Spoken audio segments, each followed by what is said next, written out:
Olá, aqui é o Everton. Estou trazendo uma nova dica terapêutica de 23 de junho.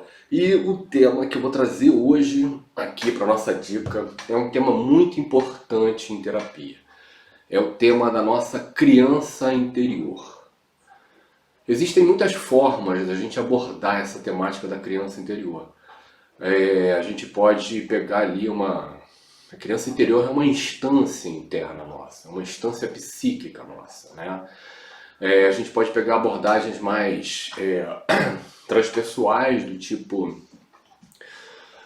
uma perspectiva junguiana, por exemplo, né? Falando dos estágios aí da nossa consciência. A criança seria um primeiro estágio desse processo, e aí a gente vai evoluindo à medida que a gente vai vivendo. Aí a gente tem um momento, né, do adolescente, tem o momento do jovem adulto, tem o momento do adulto e o momento da maturidade. São estágios aí de um processo da existência e estágios também de um processo subjetivo. Na perspectiva freudiana, né, a gente tem o processo edipiano como formatador da nossa subjetividade. Isso é muito importante, né, para falar da questão da criança interna, né, a gente perceber como nós somos constituídos subjetivamente. Então, o que é o processo edipiano? O processo edipiano, eu sou antropólogo, vocês sabem, né? A antropologia ela tem um embate em relação a esse tema aí, porque a antropologia vai dizer que Freud confunde indivíduo e pessoa. Indivíduo é um conceito genérico, indivíduo é um ser humano, membro da espécie humana, né? Mas existe a forma como cada sociedade, como cada cultura constrói o seu próprio conceito de indivíduo. Isso se chama noção de pessoa. Então, na visão antropológica, esse processo de subjetivação que Freud fala, ele generaliza uma coisa que na verdade é cultural. Contudo, com a colonização, com a globalização, com esse processo aí de europeização do mundo, da vida, esse modelo de subjetividade se torna o principal modelo aí da humanidade. Então faz muito sentido, tem muito efeito, tem muito sentido tudo aquilo ali que é dito, que é falado dentro da teoria freudiana. Então, nessa teoria, né, a gente tem um processo edipiano que é um processo de construção da nossa subjetividade, construção da nossa sexualidade, construção ali, né, do nosso HD subjetivo. O sistema binário que vai montar esse HD é papai e mamãe. É o P do papai e o M da mamãe. Claro que na perspectiva sistêmica isso é sistêmico, é o sistema do pai, o sistema da mãe. Então a gente tem o papai e a mamãe ali, P e M, nosso sisteminha binário, e aí vem uma criança no mundo. Se essa criança, né, é um menino, ele vai se conectar poderosamente na mamãe, e ali em torno dos 5 anos ele começa a se aproximar do papai. E aí aos 7 anos tem o corte edipiano, e aí ele vai seguir o papai formatando a sua subjetividade até os 14 aninhos de idade. A partir dos 15 anos, aquele indivíduo ali, aquela criança, ela foi para um lugar que é começar a lidar com a própria individualidade. E no caso de uma menina? No caso da menina inverte, olha isso. Aí a menina se conecta poderosamente no papai, 7 aninhos tem a quebra edipiana, e aí ela vai seguir a mamãe também até os 14 anos de idade dela, e a partir dos 15 anos ela vai começar o movimento de ir para a vida vivenciando a individualidade dela. Menino ou menina, chega naquela idade ali dos 14 anos, vai viver esse processo. Aí veja bem, e quando as pessoas têm questões ao longo dessa fase até os 14 anos de idade? E que tipo de questões que a gente pode ter? A gente pode ter todo tipo de questão, mas para a criança ela está ali numa economia afetiva. A criança vem ao mundo precisando do amor do pai e da mãe e precisando dar amor a esse pai e essa mãe. Então essa é uma economia afetiva que vai formar a gente subjetivamente. O quanto que eu recebi e o quanto eu dei de amor para o meu pai, o quanto eu recebi e o quanto eu dei de amor para minha mãe. Isso aí é que vai formatar a gente subjetivamente. né? As questões que aparecem ao longo desse processo vão se reproduzir depois como questões na nossa vida. Na perspectiva freudiana, é o processo edipiano que vai formatar o indivíduo subjetivamente. Na perspectiva sistêmica, estou aqui com o livrinho do Bert Hellinger, que é Olhando para a Alma das Crianças, maravilhoso. Na perspectiva dele, né, é o sistema familiar de mãe e de pai que, na verdade, vai estar comandando esse processo. Inclusive, né, o processo edipiano vai ser um sintoma disso que está sistemicamente ali desse pai e dessa mãe, né? Vou dar 2 exemplos, ó. Meu filho Gabriel, que eu amo, um beijo a você, filhão. Meu filho, ele, né, era mamãe. Papai era presente à beça. E só tomava toco, tipo Baby Sauro, não é a mamãe. Mas a presença daquele pai ali, afetiva, né, claro que foi criando cada vez mais vínculos. A partir dos 5 aninhos, ele começou a esboçar uma preferência paterna, que se confirma ali a partir dos 7 anos, só queria saber de papai. Teve um evento aí que foi muito importante, que foi o seguinte, ó. Uma bela vez eu dei um beijo na minha mulher, minha esposa, e ele chegou pra gente e falou assim, não beije minha mulher de boca. E a gente tinha 5 aninhos, a gente brincou ali um pouquinho com aquilo, né? Tipo, não, que isso, minha mulher, não, é minha. A rivalidade, Lacan puro, rivalidade com o pai, né? É o processo de formação subjetiva, tá corretinho, tá bonitinho ali, tá no Édipo, né? Quando ele fez 7 anos de idade, momento do corte edipiano. Então, corte edipiano. Um dia eu cheguei em casa, dei um beijo na minha mulher, e ele, não beije minha mulher de boca. Eu, alto lá, garotão. Essa aí é minha mulher. Sou seu pai, essa é a sua mãe. Mais na frente você vai arranjar aí as suas parcerias, o que você quiser experimentar mais na frente. Agora essa aqui é minha. E acabou essa brincadeira. Acabou essa brincadeira, não tem mais isso aí não, tá? Corte de piano. Nunca mais falou no assunto. Fez o processo bonitinho, conectou no papai, seguiu o papai. Tricolor, não sei se isso é bom ou ruim, mas tudo bem, tá seguindo o papai. Um outro exemplo, eu vi um videozinho no Facebook de uma menina esperneante ali, com 6 aninhos de idade, chorando, todo mundo, o que foi? E ela berrando assim, eu quero um marido! Aí o pessoal falava pra ela, mas você tem papai? Papai é marido da mamãe!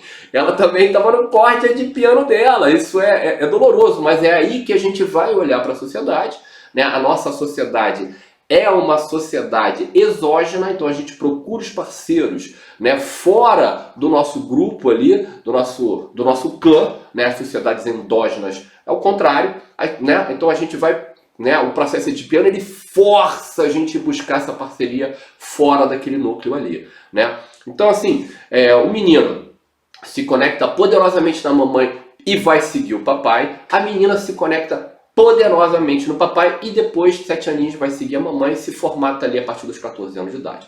Esse processo é um processo muito importante. Eu conversando uma vez com um amigo, cara, meu filho só quer saber da minha mulher. Eu falei, meu querido, ele tem 5 anos de idade.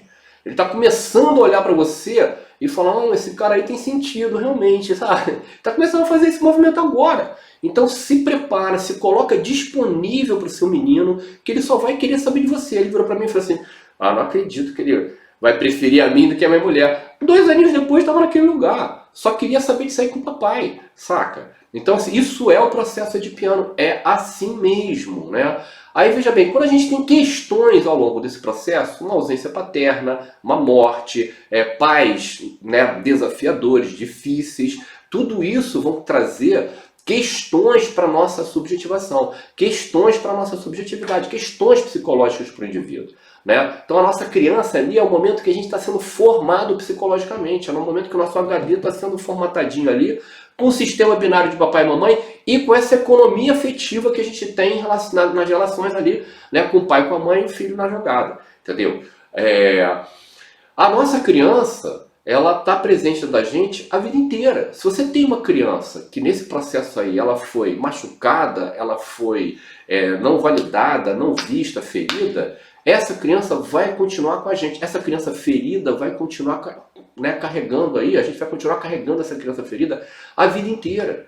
E aí as pessoas às vezes têm uma dificuldade enorme de lidar com, né, frustrações, com negatividade na vida. Por quê? Porque essa criança está ferida ali, ela não evoluiu da dinâmica da criança. A criança está aprendendo a lidar com as frustrações, aprendendo a lidar com os limites. E a criança ela quer, é o puro gozo. Ela quer gozar o tempo inteiro, gozar no sentido de buscar o prazer, de buscar alegria, de buscar diversão, óbvio, né? Então, eu vou dar um exemplo também. Né? Meu filhote podia ter um dia maravilhoso, aí pedia na hora de dormir uma meia horinha a mais para não sei o que. Não, agora você vai dormir.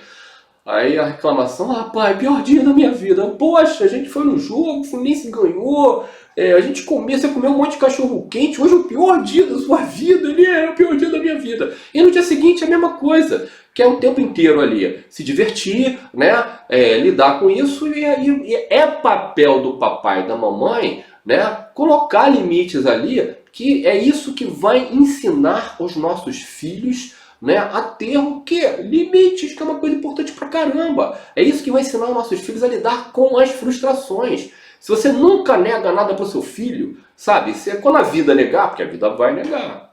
A vida vai negar. A vida é pai e mãe também. Mas a vida é pai e mãe direitinho, como tem que ser, né? Às vezes é muito dura.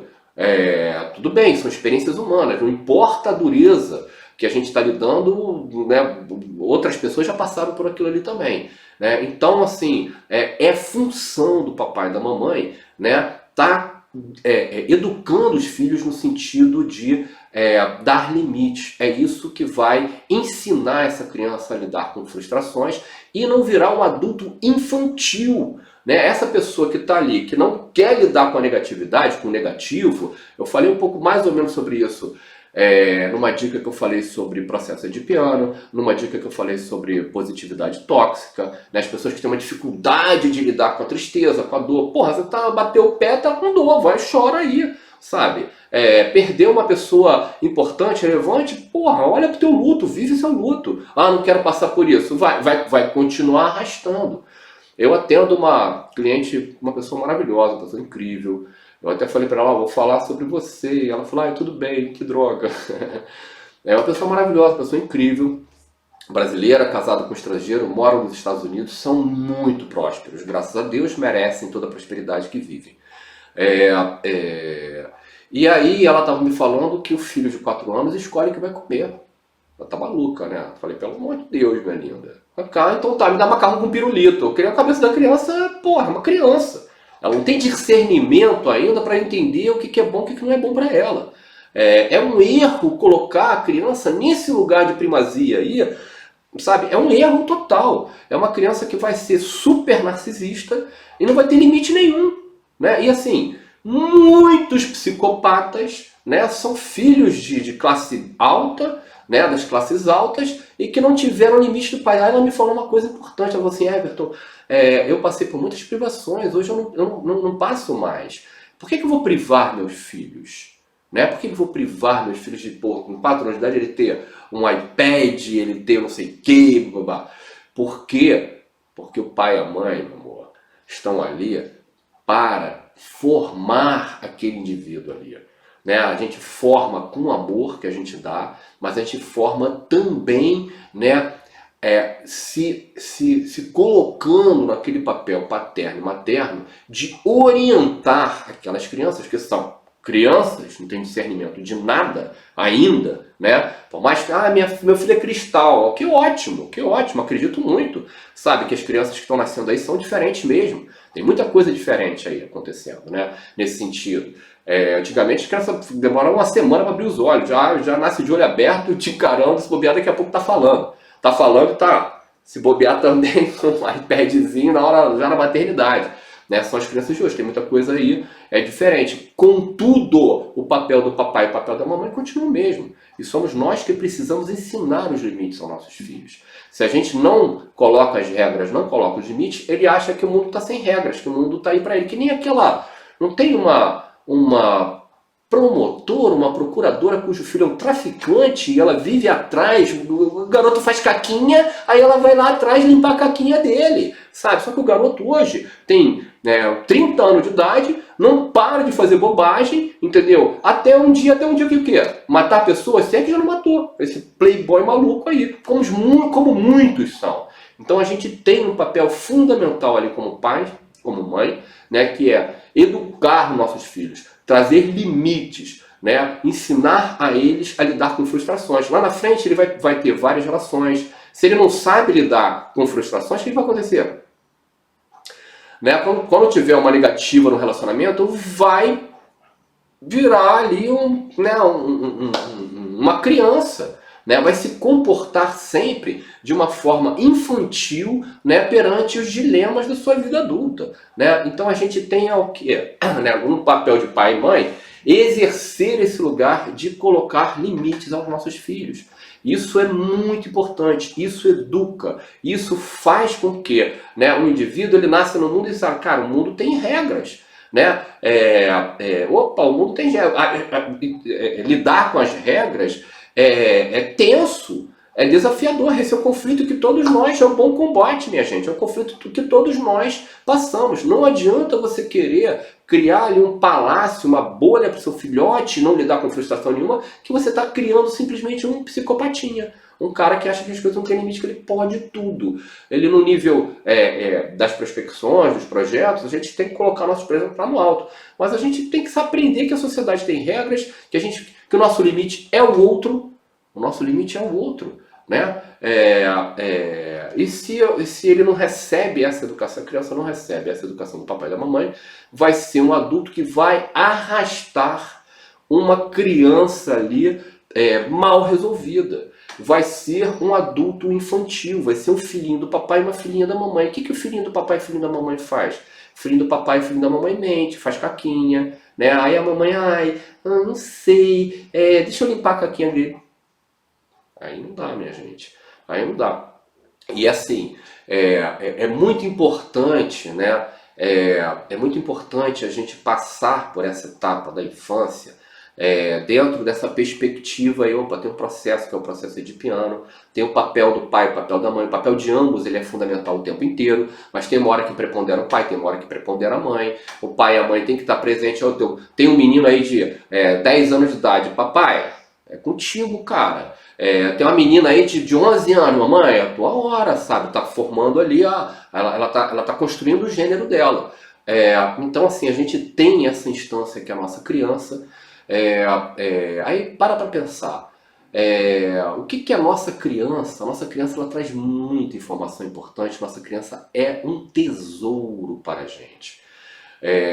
O que a nossa criança sonhava em ser, em viver? Lembra disso? O que a sua criança sonhava em ser? Everton, e a sua criança sonhava em ser o quê? Bom, eu como menininho, né, dos anos, né, nasci em 67, então criando anos 70, a minha infância ali, o Brasil tinha acabado de ser tricampeão, eu sonhava em ser jogador de futebol. Até meus 10 anos de idade, que pela primeira vez, eu quis ser puxador de samba por conta do samba domingo da minha maravilhosa escola União da Ilha do Governador, tricolor também como meu time. Foi a primeira vez que eu pensei em ser alguma coisa diferente.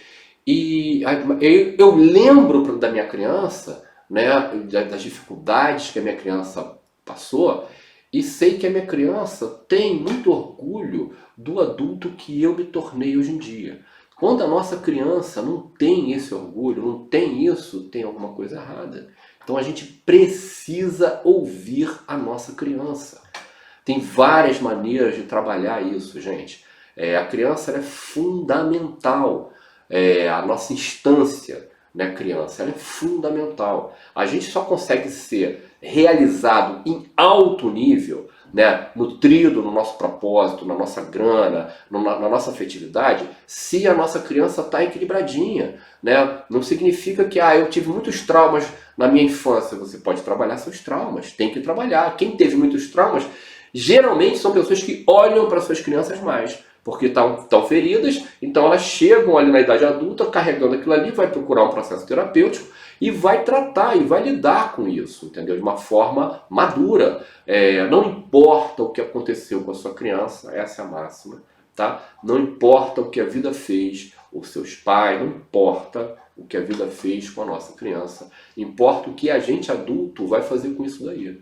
Agora, quando a gente se torna adulto, a responsabilidade de integrar, essa dimensão é nossa. Somos nós que temos a responsabilidade de curar, de equilibrar, de integrar a nossa criança ao nosso ser. Somente quando a gente tem essa integração que a gente consegue efetivamente, ancorar com nutrição ali na prosperidade, nos relacionamentos bacanas, e também na saúde, o propósito e os afetos. Essas três instâncias que vão formatar o sujeito, a criança é base para o equilíbrio, para a felicidade, para a realização nessas três instâncias. Então a gente precisa trabalhar as crianças, precisa trabalhar nossas crianças, nossos filhos, precisa ter atenção com filhos, com as crianças dos outros, respeitar as crianças, e a gente precisa também respeitar a nossa criança, olhar para os nossos traumas, olhar para nossas questões. A partir do momento que a gente olha, que a gente coloca essas coisas para fora, a nossa vida começa a dar uma guinada. Muitas vezes, tem muitas coisas estagnadas na vida, justamente porque a gente está preso naquelas instâncias infantis, de não realização, de não saber lidar com frustração, enfim, e isso se reproduz depois ao longo da nossa vida como sintoma nas relações, como sintoma no nosso corpo, doenças, como sintoma na nossa prosperidade, no nosso trabalho, na nossa não realização. Então é fundamental a gente olhar para a nossa criança, trabalhar nossas crianças, nossos filhos, olhar para eles, entender que tem etapa, o pai e a mãe tem que estar presente o tempo inteiro ali, é óbvio, mas tem um momento que é do papai e tem um momento que é da mamãe. E no momento que o papai está preponderando, é claro que a mãe é uma força, continua ali também, e vice-versa. Mas é importante saber, porque às vezes, vamos lá, um pai cansou de tomar toco do seu menino, aí tem um menininho de 5 anos que está ali começando a olhar para esse papai, aí nasce uma menina, aí a menina vai se conectar no papai também. Aí de repente o pai vai projetar aquele afeto não recebido do filho para a filha. E aí fica lá cheio de amor, dá todo afeto para a filha e já tá respondendo no toco também aquele menino tá indo para olhar para você agora, meu querido, sabe? Tá precisando de você pra caramba. Aí nesse caso, o pai tem que se desdobrar ali, com essa menininha que tá nascendo ali, que vai precisar dele pra caramba, e com aquele menino, que já tá ali com 7 anos, 8 anos, mais ou menos, por aí, o pai tem que pegar pelo braço e levar, fazer coisas, a presença paterna para aquele menino é importante pra caramba. E aquela menina também, mas ela é uma criancinha, um exemplo que eu tô dando, é o afeto em si, é tá ali, é fazer carinho, é tá com ela, trabalhar os nossos filhos é uma maneira maravilhosa também da gente curar a nossa criança. Agora tem várias maneiras de curar a nossa criança, de trabalhar a nossa criança. A primeira delas é tendo a consciência de que a gente carrega essa instância. Eu cresci, não sou mais ela. Não, você é ela sim. E se tem coisas mal transadas dentro de você, a vida sintomatiza, apresenta os sintomas. Tudo que está rolando na nossa vida é sintoma.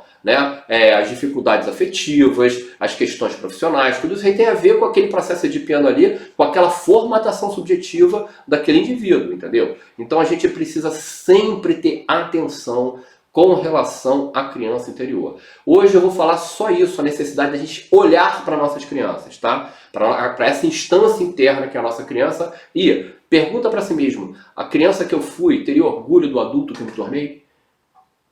Essa é a dica de hoje, minha gente. Eu vou falar bastante sobre esse tema ainda. Esse é um tema central em terapias holísticas, terapias transdisciplinares, terapias transpessoais. É um tema central das constelações familiares.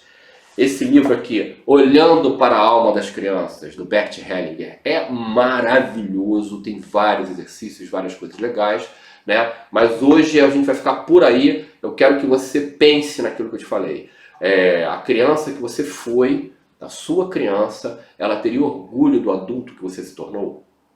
Porque veja bem, talvez você não tenha conseguido se tornar esse adulto todo, tão nutrido, tão maravilhoso como você pode ser, justamente porque você carrega uma criança ferida dentro de você. Vamos curar nossas crianças. Vamos olhar para nossas crianças. Essa é a dica de hoje, minha gente. Muito obrigado. Amo vocês. Um beijo e até a próxima semana. Obrigado.